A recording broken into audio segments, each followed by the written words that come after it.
రాష్ట్ర ప్రభుత్వం ప్రతి సోమవారం కలెక్టరేట్లో నిర్వహిస్తున్న ప్రజా ఫిర్యాదుల పరిష్కార కార్యక్రమం పీజీఆర్ఎస్ జిల్లా కలెక్టర్ షాన్మోహన్ ఆధ్వర్యంలో జరిగింది.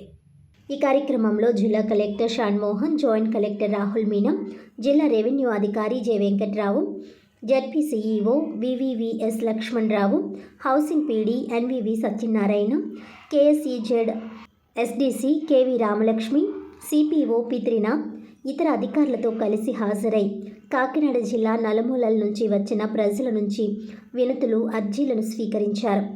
ఈ అర్జీలను ఆయా శాఖల అధికారులకు సూచిస్తూ వాటిపై సత్వరం సమగ్రమైన సంతృప్తికరమైన పరిష్కారాలు అందించాలని అధికారులను ఆదేశించారు.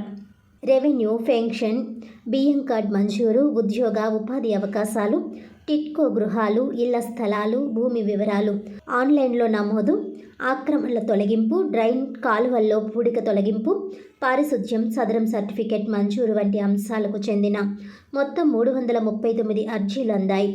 ఈ సందర్భంగా జిల్లా కలెక్టర్ షాన్మోహన్ మాట్లాడుతూ నాణ్యతతో సత్వర పరిష్కారం చూపాలని అన్నారు.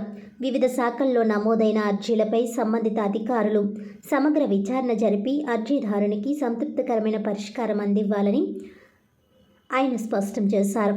శాఖల వారీగా అర్జీల వివరాలు ఎప్పటికప్పుడు ఆన్లైన్లో నమోదు చేయాలని అన్నారు.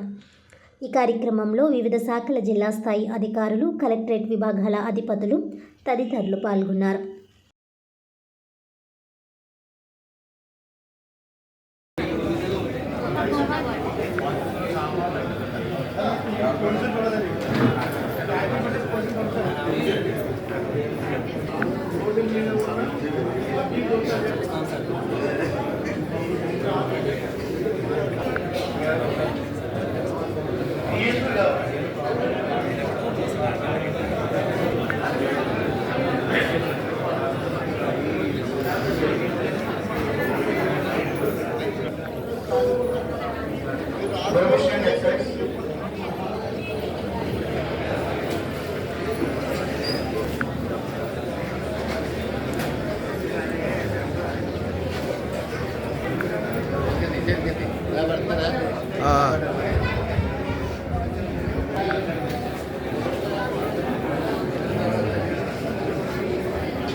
మున్సిపాలిటీ వరకు వెళ్ళారు. మున్సిపాలిటీ వరకు వెళ్ళారు. అప్పటికేం పెట్టేసి నాదేను ఇనిషియల్ కరెక్ట్